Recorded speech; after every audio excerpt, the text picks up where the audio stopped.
नमस्कार, स्वागत है आप सभी का एनएमएफ न्यूज में और मैं हूं आपके साथ शाफनी पटनायक। मिडिल ईस्ट में जंग की स्थिति के बाद तनावपूर्ण स्थिति बनी हुई है, लेकिन उसके बाद हमने देखा कि किस तरीके से अमेरिका और ईरान के बीच एक समझौता बनाने की कोशिश पाकिस्तान ने की है, जिसके बाद सबको ये लगा कि पाकिस्तान मेजबानी कर रहा है। पाकिस्तान अपनी तरफ से ये कोशिश कर रहा है कि तमाम जो देश है जहां पर जंग छिड़ी हुई है उनके बीच में शांति बन जाए, लेकिन उसके बाद जो जानकारी मिली उससे वो जानकारी जानकर शायद आपको हैरानी होगी। पाकिस्तान ये तो कह रहा है कि वो ईरान के साथ है, लेकिन बड़ा सवाल कि क्या वाकई में पाकिस्तान ईरान के साथ है?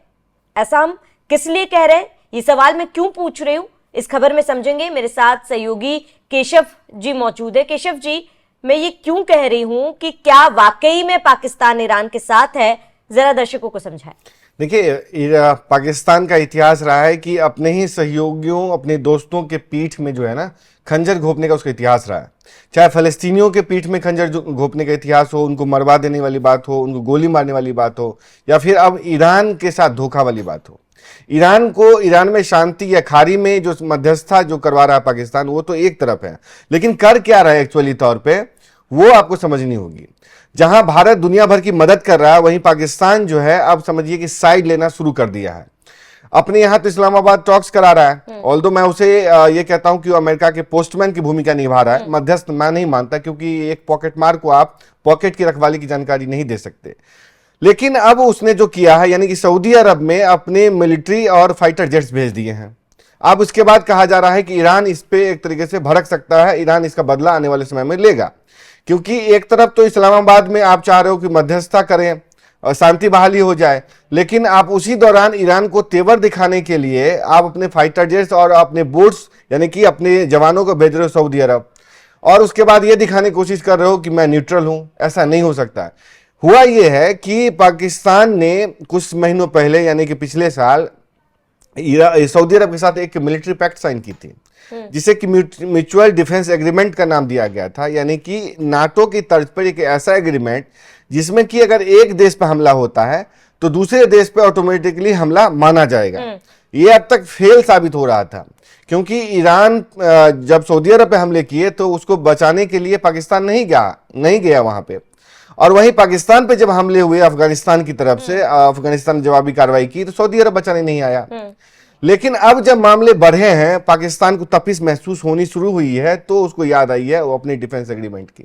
इसी के तहत जब समझिए कि वहां पे पेट्रोकेमिकल्स पे और जो उसके तेल कंपनीज हैं, रिफाइनरीज हैं, उस पे ईरान ने हमले किए हैं, तो उसके तहत अब पाकिस्तान ने फाइटर जेट्स और अपने जवानों को वहां भेजा है, ताकि उनको भरोसा दिला सके कि हम हैं।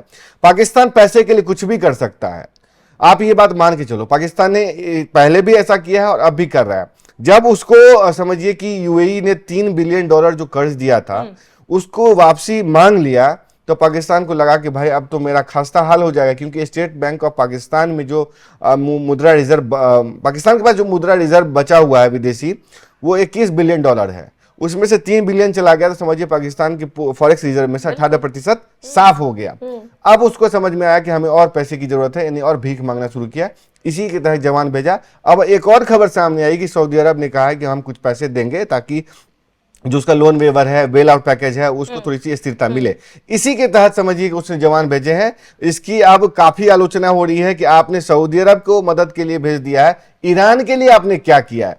आप तो मुस्लिम उम्मा भी हैं, मुस्लिम देश तो ईरान भी है, आपने सऊदी की मदद तो की, लेकिन ईरान के लिए क्या किया? उसने आपने ईरानियों को धमकी दी, ईरान के प्रति समर्थन रखने वाले को धमकी दी कि अगर तुम्हें ईरान से इतना ही प्यार है बिल्कुल तो तुम ईरान ही चले जाओ। मुनीर की बात कर रहा हूं, मुनीर ने यह धमकी दी सियाओं को कि तुमको ईरान चले जाना चाहिए। तो ये सब हो रहा है। मुझे लगता है कि ईरान देख रहा है और ईरान जानता है कि पाकिस्तान का इतिहास क्या रहा है। पाकिस्तान पे कोई देश ट्रस्ट नहीं करता, इसलिए आप देखते हैं कि अमेरिका ने पूरा ड्राफ्ट ही लिख करके दिया, तो वो भी अकल के अंदर। और केशव जी, मुझे ये लगता है कि कहीं ना कहीं अमेरिका को भी पाकिस्तान पर भरोसा नहीं है, और इसी वजह से जो तैयारी अमेरिका करके गया था, अमेरिका को पता है उसे क्या चाहिए, अमेरिका को ये भी पता है कि आप ईरान से उसे क्या करवाना है, लेकिन इस बार ईरान पीछे हटने वालों में से नहीं है और कहीं ना कहीं डोनाल्ड ट्रंप को ईरान मुंह तोड़ जवाब भी दे रहा है। डोनाल्ड ट्रंप ने शायद सोचा भी नहीं होगा कि इस तरीके की स्थिति उत्पन्न होगी। शायद उन्हें लगा था कि हम हमला करेंगे उसके बाद ईरान झुक जाएगा, लेकिन इस बार ईरान झुका नहीं है और शायद इसी वजह से जो शांति वार्ता होने वाली थी, घंटों की बातचीत चली दोनों देशों के बीच पाकिस्तान में, लेकिन नतीजा कुछ भी सोल्यूशन इसका निकलकर सामने नहीं आया और ना ही दोनों देशों के बीच कोई बात बन पाई है। तो ये कहना भी गलत नहीं होगा कि पाकिस्तान कहीं ना कहीं फेल हुआ है, चाहे मेजबानी भले ही पाकिस्तान ने की हो, लेकिन बस ये कहना गलत नहीं होगा कि पाकिस्तान ने केवल जगह दी है। देखिए, बिल्कुल आप सही कह रहे हैं कि पाकिस्तान बस एक होटल की तरह काम कर रहा था और वेटर जैसा उसके अधिकारी वेटर की तरह काम कर रहे थे।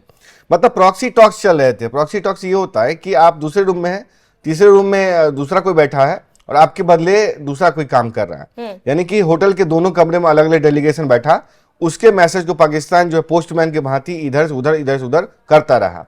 हुआ ये कि अमेरिका को इस जंग से निकलने के लिए फेस सेविंग चाहिए थी, क्योंकि उसके जो टॉमहॉक मिसाइल हैं या जो भी तमाम चीजें हैं, बैटरीज हैं या आयरन डोम है, एयर डिफेंस सिस्टम, सब तबाह ईरान ने कर दी अपने शाहिद ड्रोन से।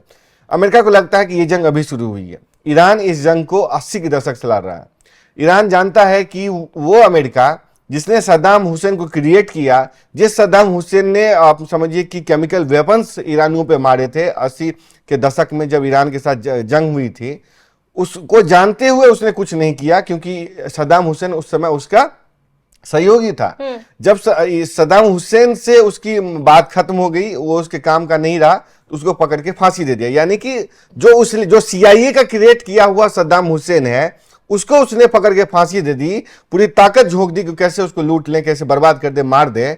तो ईरान के साथ ईरान उस पर कैसे विश्वास कर सकता है?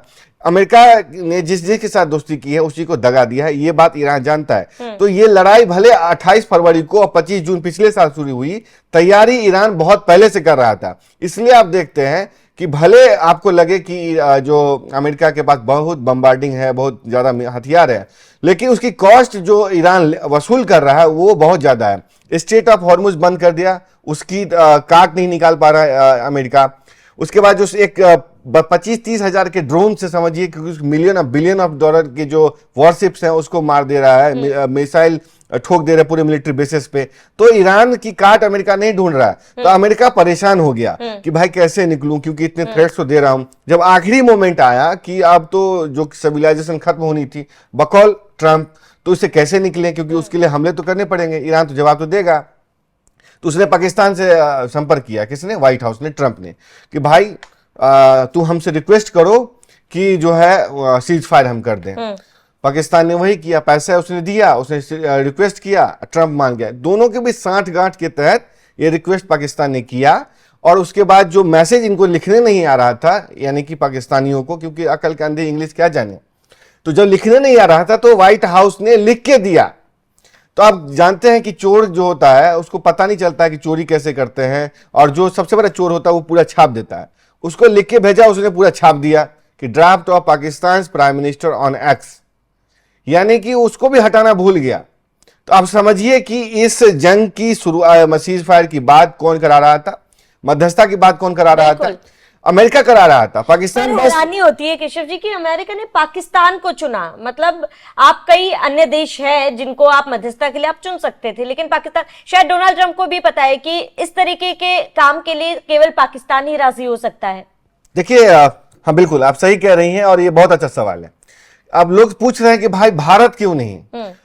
NMF न्यूज पे इस बात के हमने बाकायदा लिख करके कहा है, वीडियो के जरिए कहा है कि भारत क्यों नहीं मध्यस्थता करता। और भारत का इतिहास आप देखें तो किसी भी देश में भारत ने पक्ष नहीं लिया है, न्यूट्रल भी नहीं है भारत। भारत शांति का पक्षधर है। भारत की ये पॉलिसी रही कि मध्यस्थता हम नहीं करते और नहीं मध्यस्थता हम स्वीकार करते हैं। ये कुछ लोगों को बात पसंद नहीं आती है, लेकिन चीन भी नहीं जाता, अपनी इकोनॉमी फोकस किया। जिस दिन ताकत आती है दुनिया आपके पास आती है। भारत अपने अंदरूनी मसाइल को हल करना चाहता है, मतलब सप्लाई लाइन खोल करके अपने यहाँ LPG, गैस, तेल, जितने चीजें उसको लाया।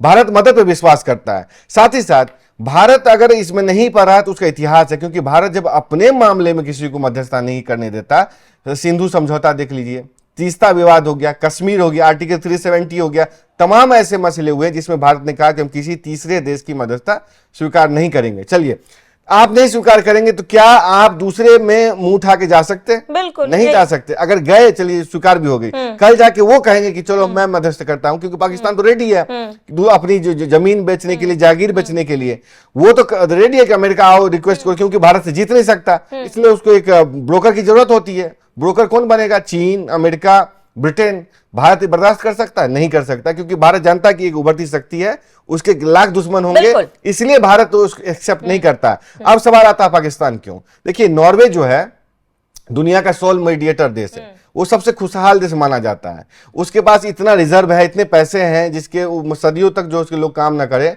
तो वो खिला सकता है, तो वो मध्यस्थ की भूमिका निभाता था। लेकिन आपको याद होगा श्रवणी जी की जब ये नोबेल पीस प्राइज वाला मामला हुआ था तो नॉर्वे ही तो देता है, तो उसके प्रधानमंत्री से कैसा झगड़ा हुआ था? किसका? ट्रंप का, जिसने कहा था कि भाई तू हमको नोबेल नहीं दिया, अगर आप जंग होती तो तुम जानो। एक दूसरा, कतर जो है मीडिएटर ग्रुप में भूमिका निभाता था। कतर तो इस अभी जंग के कारण बदहाल हो गया, पार्टी बन गया है, तो वो कैसे कराएगा?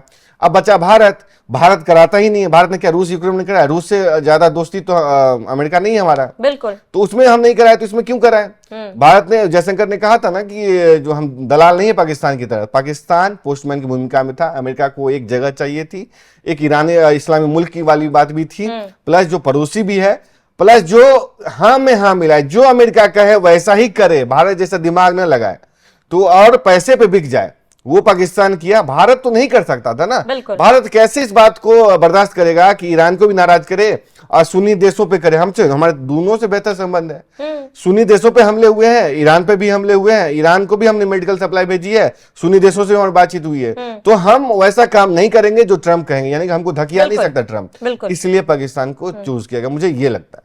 बिल्कुल केशव जी, अब ये देखना महत्वपूर्ण होगा कि पाकिस्तान को जैसे पूरी दुनिया देखती है, पाकिस्तान आप अक्सर समय समय पर उसको साबित भी किया है। जिस तरीके से एक तरफ से ये कहना गलत नहीं होगा केशव जी कि ईरान की पीठ पे खंजर घोंपा है पाकिस्तान ने, जब ईरान को जरूरत थी तब मदद नहीं पहुंचा के पाकिस्तान सऊदी को मदद पहुंचा रहा है। अब ईरान का इस पर क्या रुख होगा देखना महत्वपूर्ण होगा। आप सभी दर्शकों का इस पर क्या कहना है हमें कमेंट कर जरूर बताएं। सत्या बनी रही एनएमएफ न्यूज के साथ।